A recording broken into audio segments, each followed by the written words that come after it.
Halo teman-teman investor, ketemu lagi dengan saya Eros Perwita di channel YouTube The Investor. Nah, di video kali ini saya ingin mengomentari ya mengenai fenomena yang terjadi dalam satu tahun belakangan ini satu tahun belakangan ini, di mana banyak sekali narasi yang mengatakan bahwa saat ini fundamental is dead.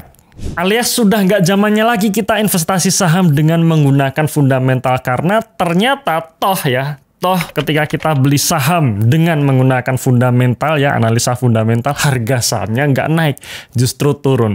Saat ini yang naik adalah saham-saham konglomerasi, di mana ketika ada salah satu konglo yang punya kepentingan untuk dia mungkin menjadi orang terkaya atau mungkin sahamnya supaya bisa masuk ke indeks tertentu, dia akan menaikkan harga sahamnya. Nah, disitulah saat ini yang lebih berperan untuk cuan di IHSG.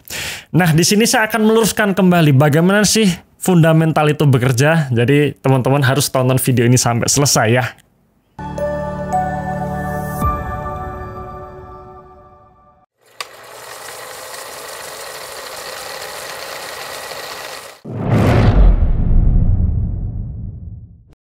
Oke teman-teman sekalian, mungkin saya cerita sedikit background saya pertama kali masuk saham ya. Jadi saya pertama kali buka RDN itu tahun 2011. Dimana waktu itu sekali buka RDN biayanya masih cukup mahal ya, minimal harus 10 juta. Kalau sekarang sudah murah sekali ya, 100 ribu pun bisa. Dan dulu waktu itu saya masih merasakan untuk membeli saham satu lot itu adalah 500 lembar. Nah, sekarang satu lot sudah 100 lembar, jadi memang sudah banyak berubah bursa kita. Tahun 2011 saya masih menggunakan segala cara bagaimana supaya cuan di market ya, dimana saya menggunakan analisa teknikal, foreign flow, dan juga fundamental ya, semua dicampur-campur jadi satu. Sampai akhirnya crash tahun 2015 ya, market crash tahun 2015, dan di situ saya mulai mengalihkan alias pindah kuadran, di mana saya mengalihkan dari yang tadinya saya trading itu ke investing ya. Jadi start tahun 2015 sampai dengan saat ini ya, saya masih menggunakan kaidah value investing, tidak berubah dari 2015 sampai sekarang. Nah, pertimbangannya apa? Kenapa dulu saya menggunakan kaidah value investing ini dibandingkan mungkin saya trading atau mungkin saya scalping gitu, cari cuan cepat. Pertimbangannya adalah karena saya kerja di kantor ya, saya ngantor dari pagi sampai sore, sehingga saya tidak punya banyak waktu untuk mengamati market setiap saatnya. Ya, jadi saya memilih untuk investing, beli, simpan. Ya, jadi sebenarnya investing itu gampangnya adalah beli perusahaan bagus di harga murah, kemudian disimpan saja. Nah, ketika kita bicara mengenai beli, kemudian simpan, maka disitulah tidak ada tameng di mana kita harus keluar ya. Tidak ada tameng-tameng khusus. Misalkan, seperti kalau kita bicara mengenai trading ya, ada support resisten.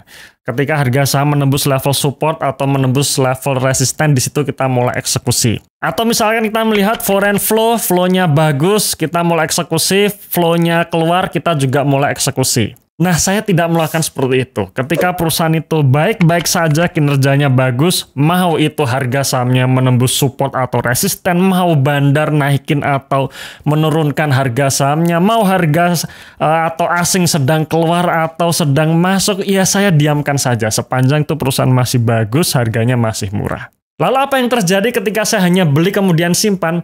Ya, kalau misalkan marketnya sedang jelek, ya saya pasti akan nyangkut gitu ya. Jadi ketika marketnya jelek penuh dengan katalis negatif, harga saham yang saya pegang pun mau nggak mau akan turun walaupun fundamentalnya bagus, walaupun kinerjanya bagus. Tapi pada akhirnya harga saham yang saya miliki itu akan naik kembali seiring berjalannya waktu ketika kinerja dari perusahaan memang selalu bertumbuh bagus setiap tahunnya. Oke, mungkin saya akan ambilkan contoh ya, salah satu saham yang fundamentalnya bisa dikatakan salah satu saham yang berfundamental terbaik di bursa kita, yaitu BBCA. Kalau misalkan kita tarik garis ke belakang tahun 2020, harga BBCA pun jatuh. Di mana pada bulan Februari harga saham BBCA berada di level 6.800, hanya berjarak 1 bulan saja setelahnya, alias di bulan Maretnya harga saham BBCA jatuh di level 4.400. Alias turun 35% hanya dalam waktu 1 bulan. Ya, jadi bayangkan harga saham BBCA turun 35% hanya dalam waktu 1 bulan. Apakah setelah turun harga sahamnya naik kembali? Ya, jawabannya tidak ya. Bulan April sempat rebound sampai ke level 5 ribuan, habis itu bulan Mei Juninya balik lagi ke level 4 ribu. Habis itu dia naik lagi ke level 6 ribu, habis itu dia turun lagi ke level 5 ribu. Jadi bisa dibayangkan bahwa harga saham BBCA yang katanya ini fundamentalnya terbaik di bursa, harganya se-volatile itu. Nah sekarang kita lihat bagaimana dalam jangka panjangnya.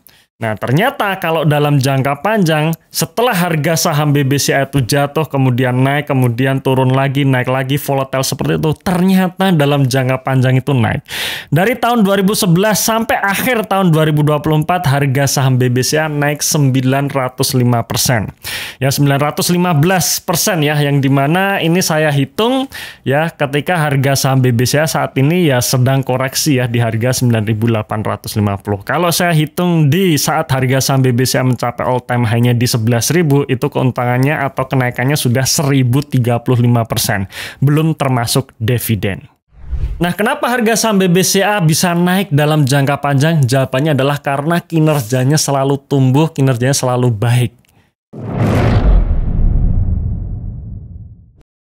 Itulah kenapa ketika kita membeli saham, kita harus memastikan bahwa kita membeli perusahaan yang tepat ya, perusahaan bagus yang kinerjanya selalu tumbuh, dan pastikan kita membeli di harga yang murah. Dan nanti yield dalam jangka panjang itu akan bagus.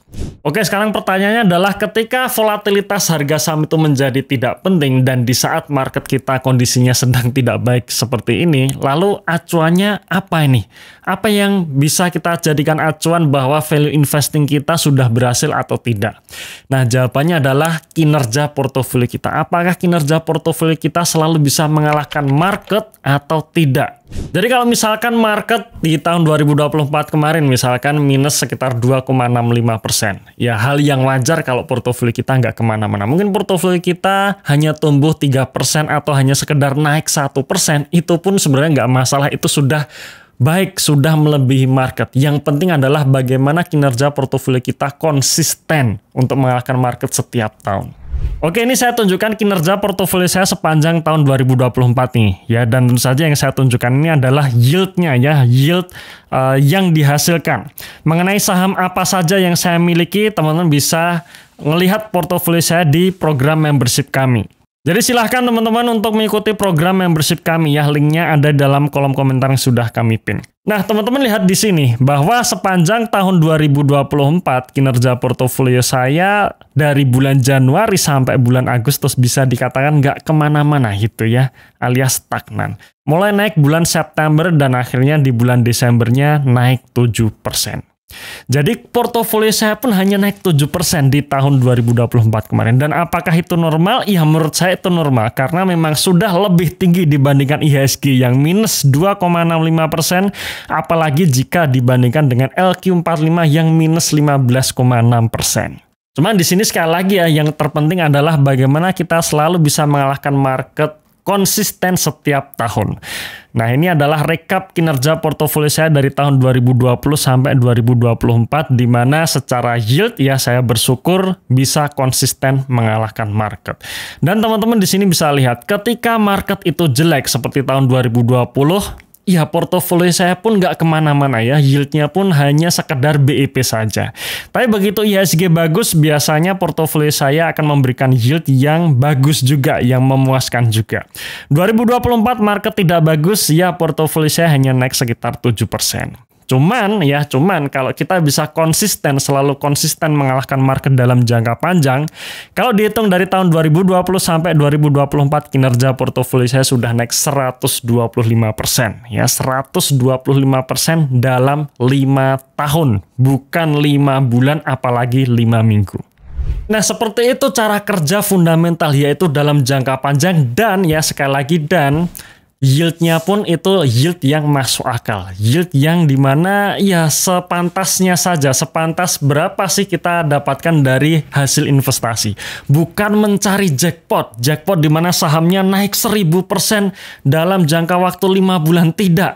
Mencari jackpot bagaimana saham yang saya miliki bisa arah berjilid-jilid 5 hari berturut-turut. Tidak. Tapi yang terpenting adalah bagaimana portofolio kita selalu tumbuh setiap tahun konsisten mengalahkan market di saat kondisi market apapun.